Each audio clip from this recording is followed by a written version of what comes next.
The Old School is brought to you by Ahart Solutions, which provides school surveys and applied research. More information at ahartsolutions.com.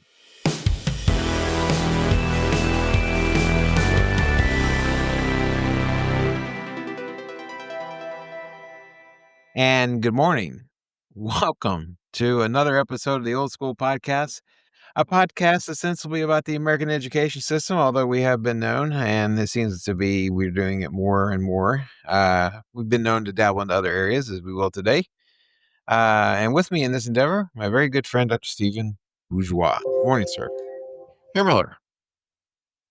What's going Morning. You froze. Nothing. Just sitting here ready to talk. You've been gone for, it feels like 3 or 4 weeks now.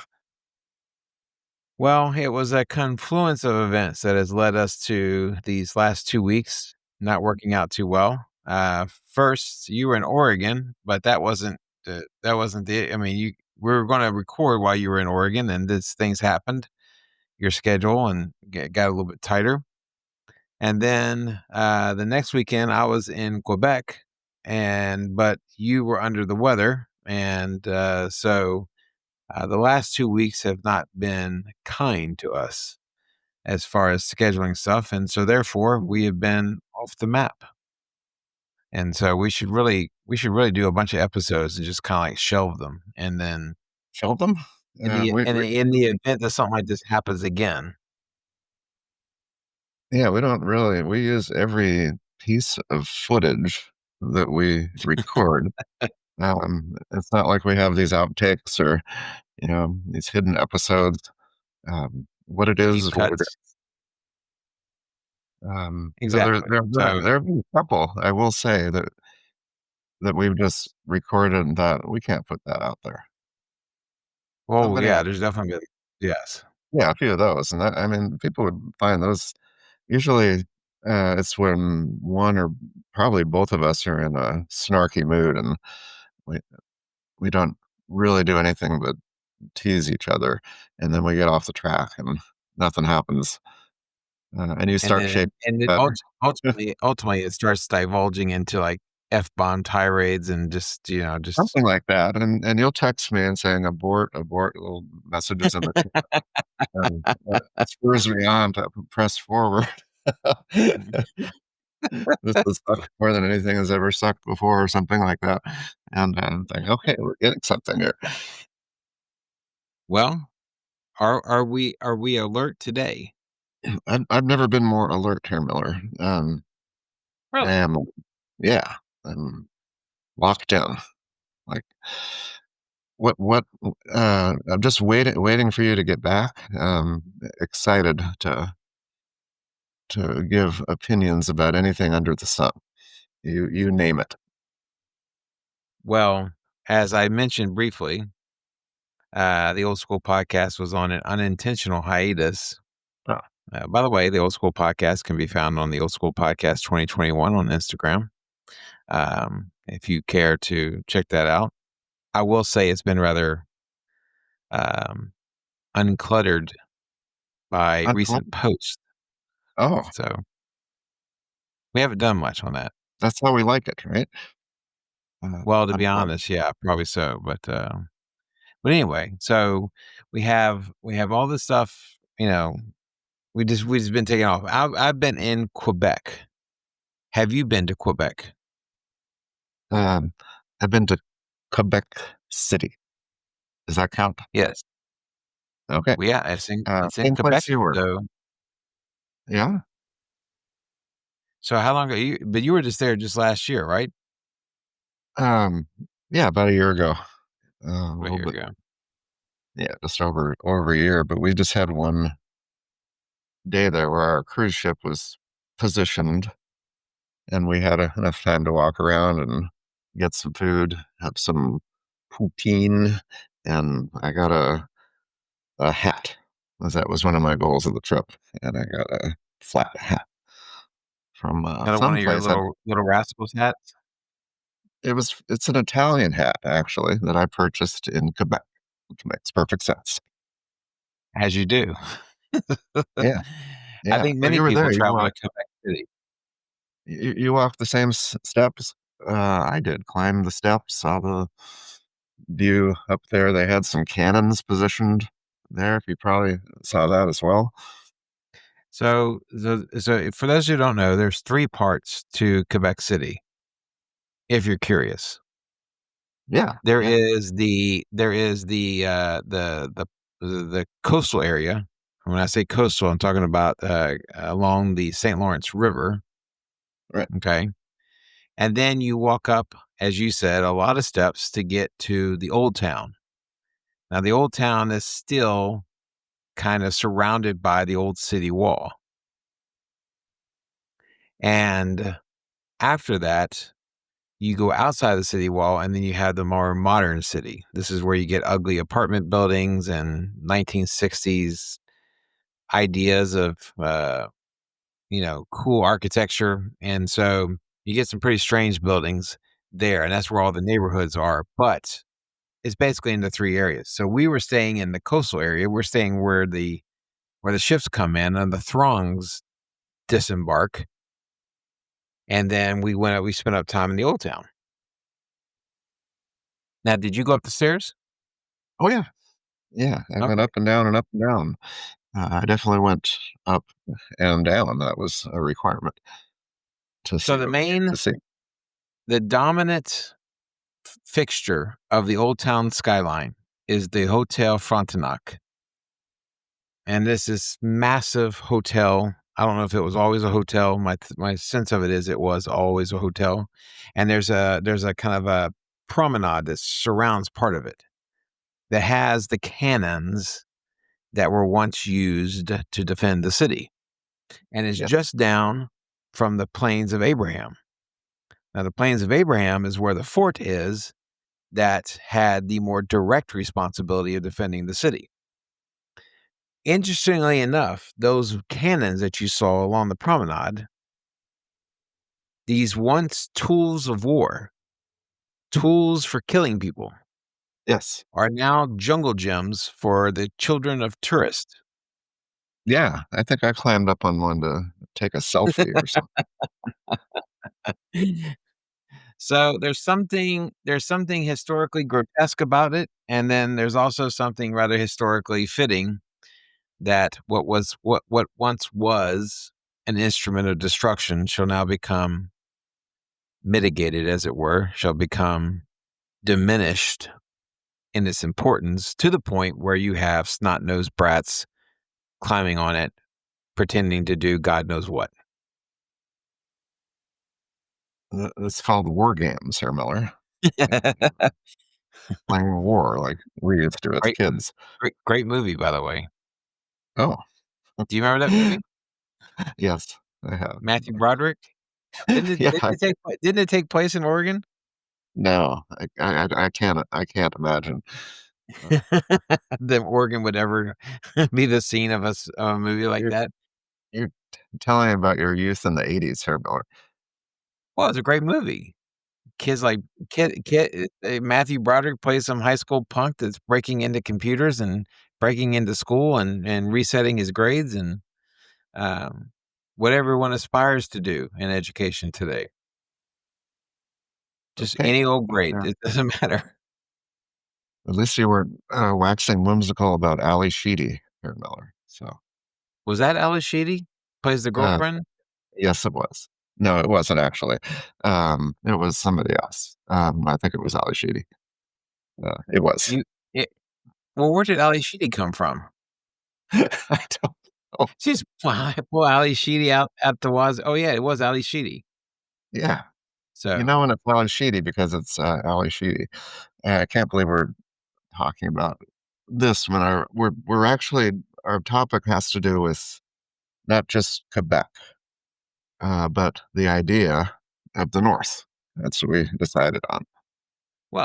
yeah, and so, from Quebec, you start going north, and someone asked Mhm. me, "Is this the furthest away you've ever been from your home in North America?" And it's pretty close. Anchorage actually wins, but, Ooh, speaking of the North, yeah. but we went up into the Charlevoix region, not the area of Michigan, but the area of northern Quebec, And of course, the further north you go, the less and less English you hear, both among the citizens as well as the tourists.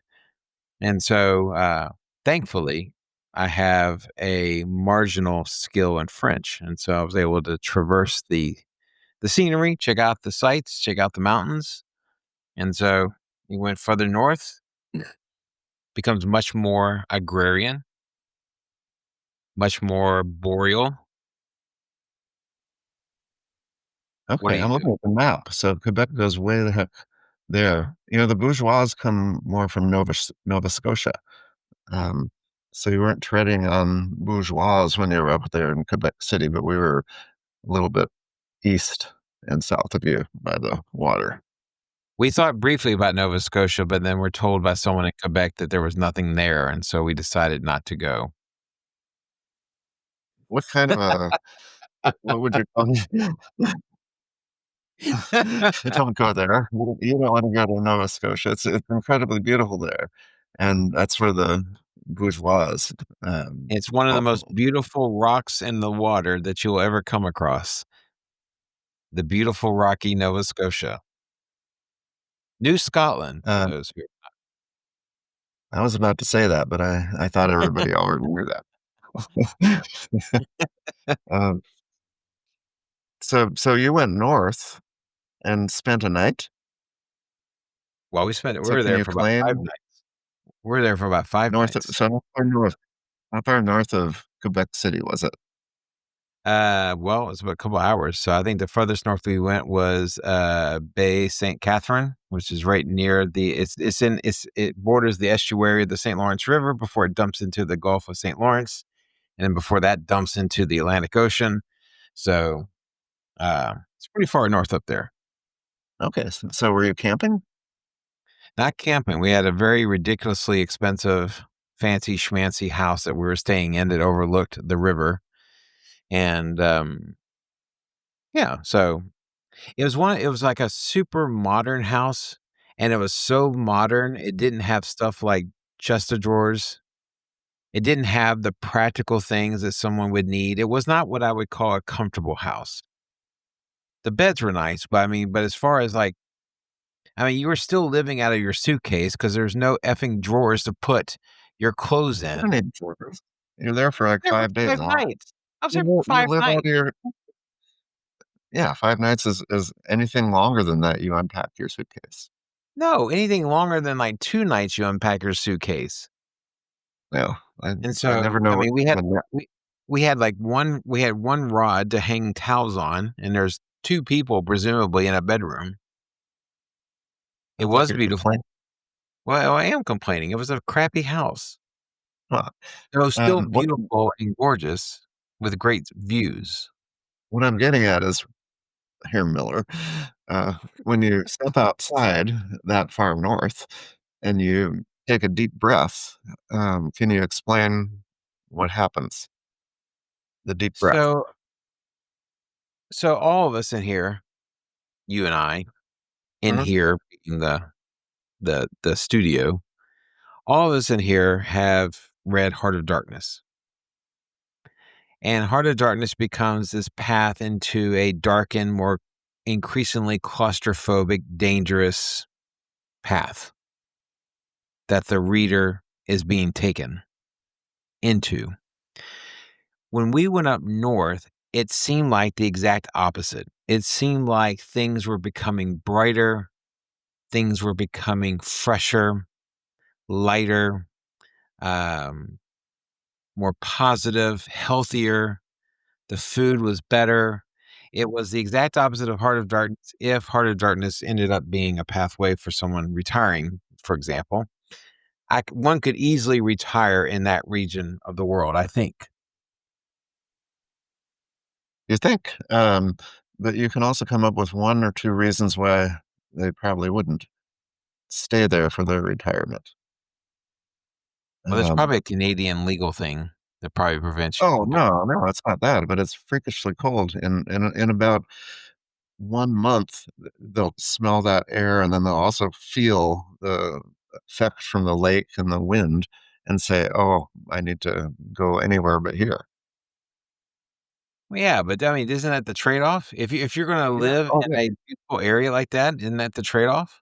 Or do you Yeah. are you basically saying we gotta have 2 houses? No, no, no. That is the idea of the North. The North, exactly. You put your finger on it, Herr Miller. You're trading truth and light and beauty and simplicity and clarity for temperature. I'll take So that. on I'll one, take that, okay, so think about the people up there that you met and talked to. I've always thought there's a difference of Northerners also, and they have some shared experience going through that winter. They have I don't know, some worldly character to them that's a little bit different than those of us who live in air conditioning all year. so I think we talked about in Texas before that people are very friendly. Yeah, You would agree?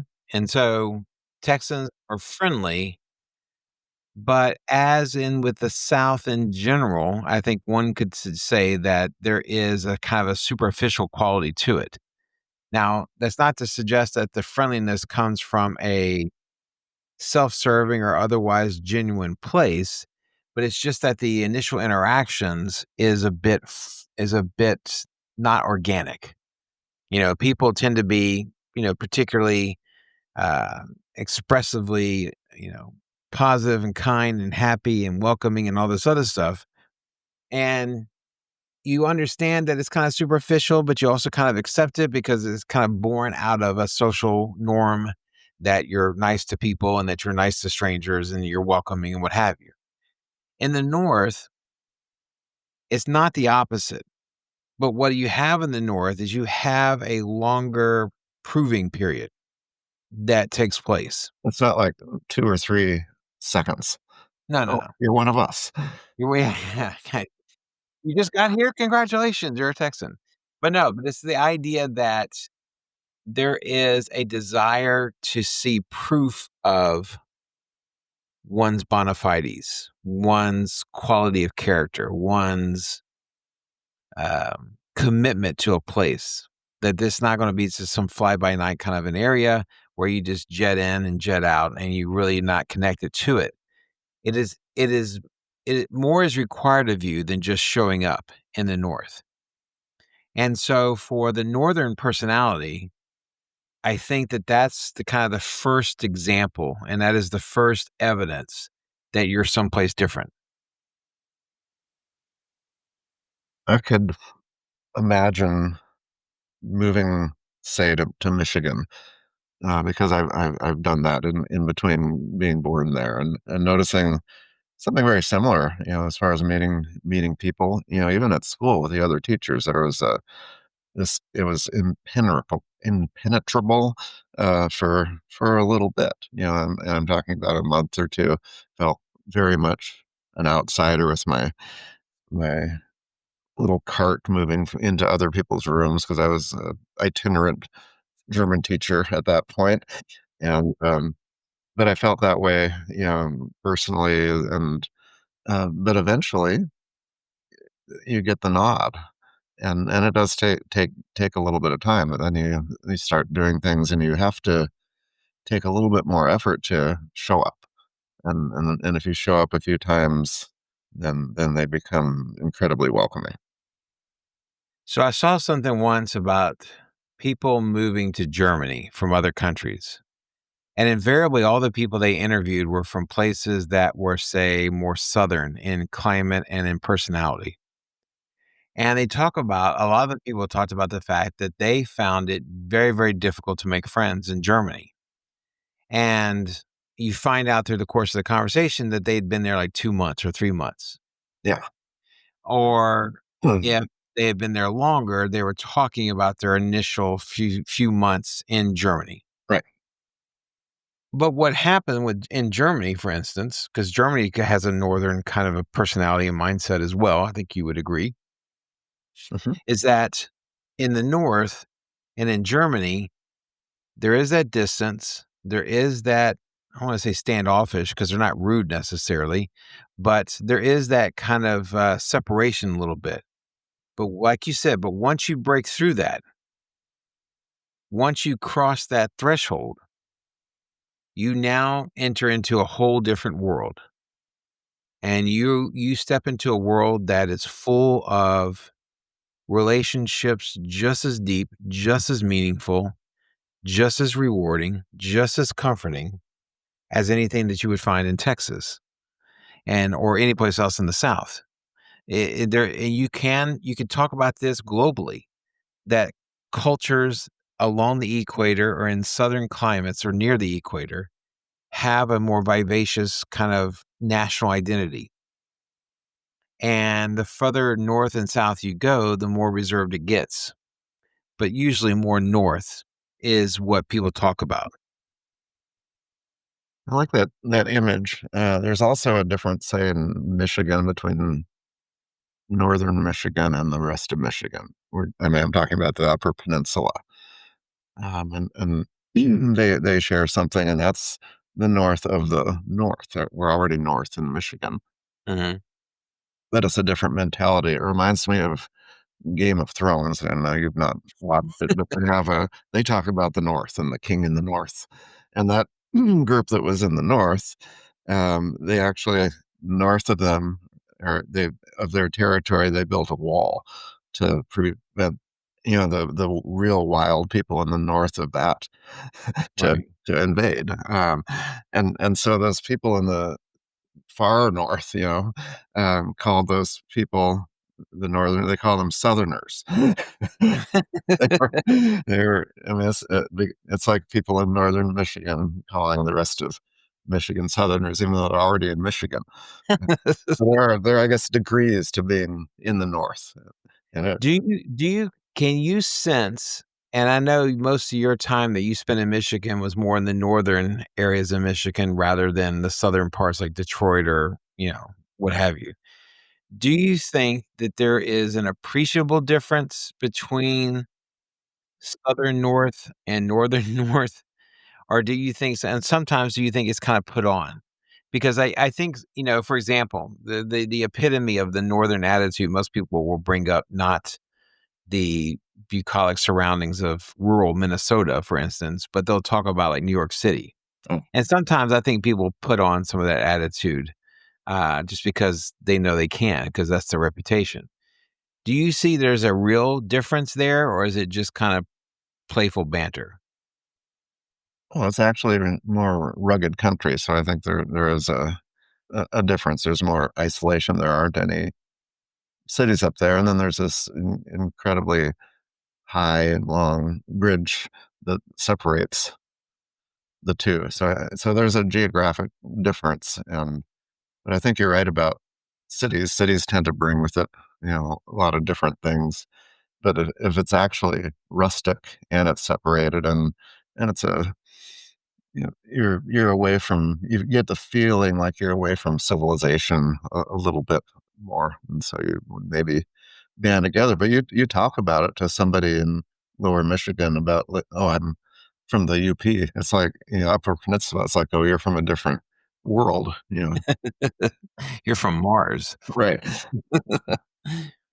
There is a similar kind of, and I don't know the area well enough to make decorations as to, what the place is like, from a personality standpoint. But there is a difference between people in South Dakota and people in North Dakota. And, um, now someone once told me it's actually it's a little bit differently distinct than that. It's not North and South Dakota. It's Eastern North and South Dakota from Western North and South Dakota. But I think when you get into rural areas and you get into areas that are not prone to immediate niceties, you have a disappearance of chit chat. And I think that's part of what some people read as rude or read as reserved or read as distant. But you have that removal of chit chat. And so, therefore, the conversations become by necessity more meaningful. And I think that may be one of the things that people have a hard time adjusting to when they go from, say, the South, any parts of the South, although there's some taciturn Southerners that I've met as well. But But there's a difference between the South and then going into like rural northern parts of the country or parts of the planet. That's a different breed altogether. Hmm. I haven't thought about the Dakotas except for they really need to merge so they don't uh, occupy so many Senate seats. You're Oh, ridiculous. I mean, if you think about it, those are four out of however many out of 100, right? And they cover a lot of territory, mind you, but they also don't cover that many voters. Um, but um, but they do have Theodore Roosevelt National Park and Mount Rushmore to their name. So I think they could merge states. They could share those parks, and also cut down to two senators. I think we would all appreciate that. Well, first of all, I don't think that's true. Second of all, I didn't know we were going into a geopolitical discussion about Yeah, it's a North geographic. Dakota. I mean, just look at them. It's one. It's one. I've driven through both states in its entirety. They're not the. They're the same. I mean, Well, so is Washington and Oregon. no, they have a river that separates them. There's nothing but a There's little rivers line. in North Dakota and South Yeah, but Dakota. not at the border. It's just a dotted line that somebody decided to draw. Um, You've been reading too many conspiracy theory websites, I think, talking about, there's a conspiracy to keep North Dakota relevant. so you think that the North Dakotans have a different mindset than the South Dakotans, and do they like each other? I will well, like I said at the beginning, I will tell you, I don't know the area well enough to make any broad general statements. I can only tell you what the Dakotans that we met Yeah. expressed to us. Okay. And they said it wasn't a north-south thing. It was more like an east-west thing, Okay. Well, that's more where nuanced. the eastern half of both states tend to be where the bigger cities are. Right. Then the western half is where you start getting into the mountains. It becomes a lot more rural. Although this is all relative speaking because damn near both states are probably 90% rural. But, the idea is that from their point of view, the divide is east-west, not necessarily north-south. Okay. So I'll grant you the four votes, the four Senate seats, and we'll just change the line and make it a vertical line rather than a horizontal line. And I think we would get a lot of people to go along with that idea. I think you probably could get a lot of Dakotans in on the idea, but let's not mess with stuff. It's fine. We got symmetry. We got 50 states. Let's just leave it at that. We solve problems. We create some problems too. So people are now up in arms. We can't have 49 states. Then all of a sudden, the joke about Canada being the 51st state, we got to now knock it down to 50th state. And, it becomes a much more serious issue. So I think we need to. And there's some Canadians, by the way, that wouldn't mind being a part of the United States.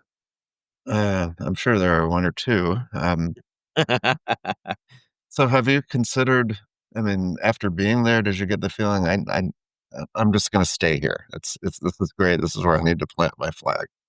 No, not there. I think it was wonderful visiting. It was wonderful kind of taking in all the area. But I think I would much rather find myself in Maine or in Oregon than I would in, say, that part of Canada. Canadians are really nice people. They're a bit judgmental about their neighbors to the south. Of course, the neighbors to the south have kind of caused their own problems, but We're kind of like these rude relatives who are driving up in the RV. but in general, think about what the North means. If you think about it from a geopolitical viewpoint, North typically means economically developed as opposed to the South. And therefore, it's kind of looked at in a certain way, both by Northerners, but also by Southerners. It's seen differently. Evidenced by the fact that there have been there's a series of maps and globes that basically show the North at the bottom of the globe or the bottom of the map. Really? And they basically reorient the map so that South is North and North is South and, dogs and cats living together, that sort of thing. Oh, And so the idea is to kind of question why should the North always be at the top of every map? And part of this is just navel gazing on some level because, the North's at the top because the North is at the top, so, I mean, the planet doesn't reverse itself at any point, and so absent of that happening, showing the world upside down doesn't make a lot of sense, and so the North has a certain in the imagination, what do you think it means? I haven't really thought about it. I mean, I'm looking across from where you were, and we're talking about most of Germany, Poland, Belarus, Denmark, UK, Norway, Sweden, Finland are at or above where you were. So Mhm. that's a lot of European civilization there, but not the Italy and Greece, other places where you've considered living as well. But it's a Yeah, I would say that, there's 2 divides there, yeah, where I have waxed philosophically about the idea of living on a Greek island, yeah. and I'll still do that in a New York second, or it's been in northern climates. It's been like in Iceland, or it's been like a I mean, so there are two sides to you, two souls within your breast, as Goethe would say or did say. so how did he mean that? Did he Uh, mean that positively? Do you mean it negatively? well, I don't want to unpack the Faustian metaphor, but I think it's a little suspicious that you would be happy with your little lawn chair and tanning lotion and walking around the tropics of Greece and sitting on the white sands, but also you'd be happy in the conditions of Iceland, which couldn't be more different. Eating raw fish and jumping into cold water and taking saunas to warm yourself. So how do you make peace with that? Because those are really different images, and you'd be equally happy doing both. It sounds like. I think in both cases, it's not a question of north or south. It's a question of either be living amongst crowds or not. Well, you don't like crowds, I don't. so You why would know, I you agree? I mean, I'm not an agoraphobic or anything, but I like the idea. Well, I don't like people. What's that? I hate people. Well, I don't hate people actively, but I really don't enjoy them. I'm so forced to live amongst them. Um, but you, I don't hate I don't hate anybody. no, no, I'm doing this for comic effect. But I but must have missed when you talk about Greece and it's populated by a lot of tourists, you're not going to be isolated there. well, I'm not talking about living on Santorini or something like that. I mean, there's like 50 gazillion islands in Greece You're getting that a one can call home. So you want to live away from the things of man, but also in Greece. Listen, and again, I'm no Jeremiah Johnson. I'm not trying to get up into I'm not trying to get up into the mountains and live off the land. All I'm saying is I'd like to have a little bit more breathing room. I'd like to have a little bit more elbow room. I like to go to a place where the rent isn't so high because in traffic it's not so bad.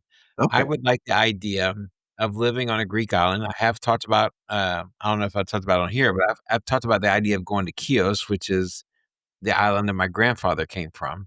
And the idea of returning there is kind of like a full circle type of thing. But also the idea of living in someplace like Maine or Oregon or Iceland or what have you.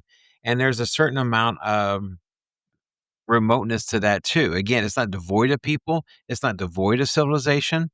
As long as I can get a radio, I can still listen to baseball games, and so I figure I'm fine.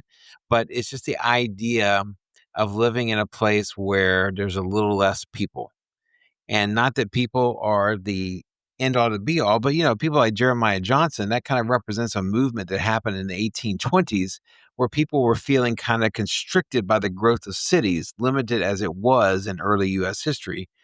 And so I think the idea that, to be able to get away from those restrictions to a place where you can live a little bit more free, you know, that appeals to me. Okay. And then Iceland, I mean, there are no people in Iceland, so you would definitely be alone there. I think technically there's about 400,000 people in Iceland, I think. So Yeah. somewhere around there. Okay. And most of the people are in Reykjavik or in that general vicinity. And so if you're not in Reykjavik proper, one, you're going to avoid most of the tourists, and then two, you're also going to avoid most of the other people. But there are other towns that are a little bit less. There's just something about the remoteness that appeals to me. There's something about the weather that appeals to me, the harshness of weather, be it cold or hot. I don't mind. I can handle a Texas heat. Doesn't bother me. I like the heat. I like the strength of it, and I also like the strength of winters, and I also like the strength of some of the more inhospitable climate-wise places on our planet, like Iceland. You go there, and you're gonna feel it. I wonder if time passes slower. I can recall the 2 years, a year living in Michigan, a year in Ohio, as the longest years, meaning they don't drift into the same memory of living, in Texas for 30 years or 28 years or whatever. And I think because everything is difficult in the North when there's snow, for example, in cold weather. And if you're a teacher, you park your car not under a cover, but you're in the outdoors and you have to scrape the snow off of it. You need to kind of dig it out, get the air conditioning going. It's a big production. And then if you park your car and you're wandering around downtown or something, even just going to get groceries, you're in danger of slipping on the ice. And everything takes more concentration and effort. And then when you actually finally get indoors, um, you appreciate it a lot more. But I also think that that type of a struggle is a more heightened existence than going from car and air conditioning to a place in air conditioning, and so in some ways a more memorable experience when you do have weather and nature and the challenges of it. Well, I think it also I so I here's a problem this is a pet peeve that I've had for some time, and that is the desire to completely remove and insulate people from their surroundings. You see it in cars, for example, in that they try to create cars so you have no idea what's going on outside the car. You don't hear the chaos, you don't feel the weather, all these things. And I think that that's a problem. I think that's a problem when we seek to block out that which is around us. Hmm. I think from both a kind of a spiritual point of view, I think a metaphysical, however you want to refer to it. I think that there's an issue when you try to remove yourself from what's around you because it disconnects you from reality to a certain extent. I find it strange that on a 75-degree day, a day that ordinarily most people would consider to be a perfect day, that you still have the vast majority of people driving around with their windows up. Why? Why is that? I mean, I know why people do it. It's just that I have my windows down almost all the time, unless it's exceedingly hot or exceedingly cold. If left to my own druthers, I would have the windows down. I want to feel what's around me, and it's not just the quirks of some questionably limited intellectual individual that has a podcast with someone much smarter and perhaps urbane than he is. But and I'm talking about, I didn't, I'm just talking about I'm somebody. supposed to interrupt you and correct you right now. But I want to feel what's around me. I don't want to be distant or removed from my surroundings because I think there's a problem when you're not aware. And so I think the North, much like the South, we're not talking about the middle, but those extremes in weather, I think bring about a certain amount of reality that makes people more comfortable with who they are, where they are. You know, I don't know. Maybe I'm just rambling. I think you are here, Miller, but it sure will be. It would be difficult to leave a place like Texas for lots of reasons. Um, we do a lot of things really really well here, um, and you notice it. The little you forget very quickly. How good the roads are, how spread out things are, how Right. easy it is to get around, how nice things are. You look at neighborhoods and schools, and you go up north, in these populated areas, and it's just a completely different feel. And if you've spent all this time in Texas, I mean, you probably have difficulty going back to Maryland. Just it's a your whole sensibility has been framed in a way with just how clean and tidy things are down here in Texas. Well, my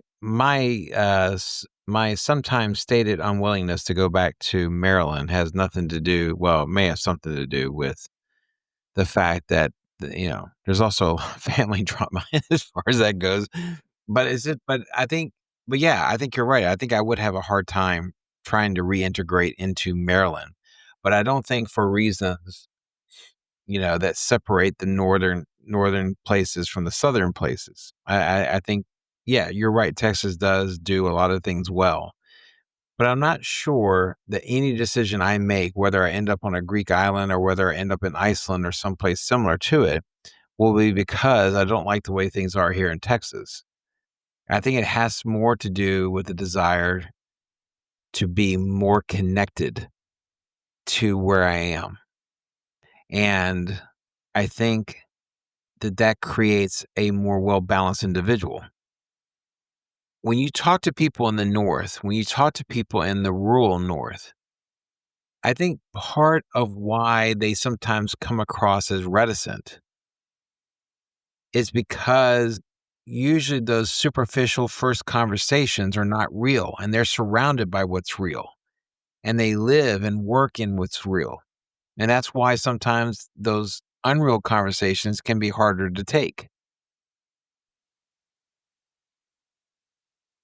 No?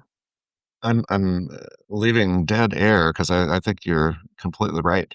Um, it's hard to imagine small talk right out of the gate because you're sort of breaking the spell. And even people who are working in restaurants are less likely to ask, personal questions. Imagine getting your hair cut, by a perfect stranger, and they're suddenly asking you all these personal questions about your kids and their, what school they're going to, and what are you doing today, and yeah, I don't tell anybody what I'm doing today. I like to keep that private, but I wonder if those types of folks and waiters, waitresses, and people you meet in public are a little bit more reserved, like they are in Europe. I mean, they don't pry very much if they're doing their best to get your order, and you're doing your best to get their attention, so they'll come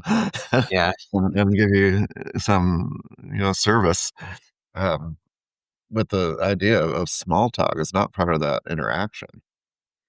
It is interesting about Quebec in that I keep going back and forth between saying it Quebec or Quebec. Quebec is the French pronunciation, but when you go to Quebec, you do get the sense that there is a mismatch of both French and American, Mhm.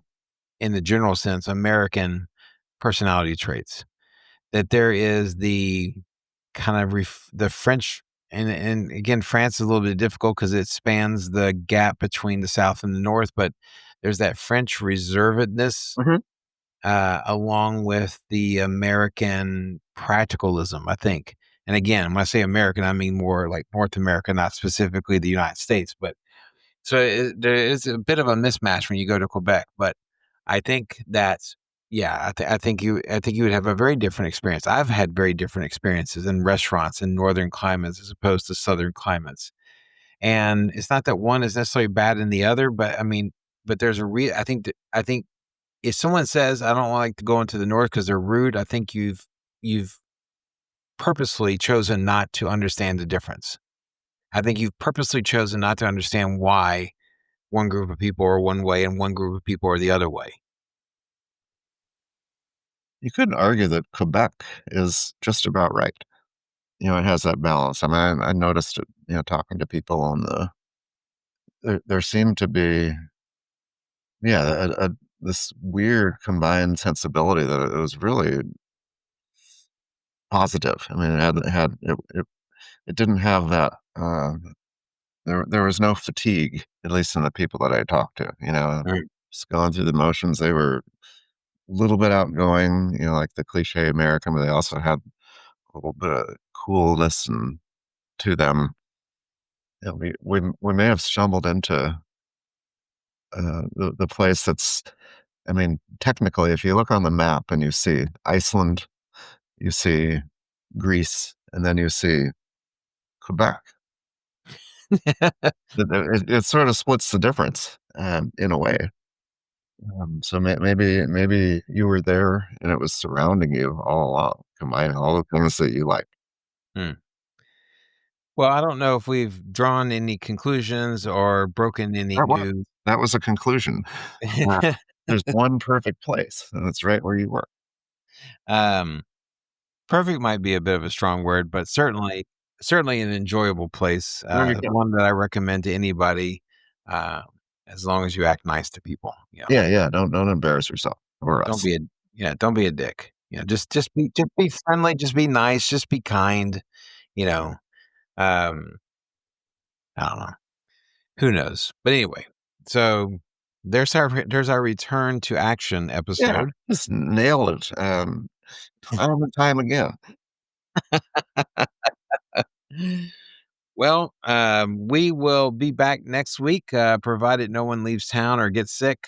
We should be back at it next week. And so hopefully, if you are listening, you've made it to the end of the program. As Rich Eisen says, congratulations, you did it, you made it. But we will be back next week. And at this present moment, I will say adieu, Herr Dr. Bourgeois. I do. Here, man.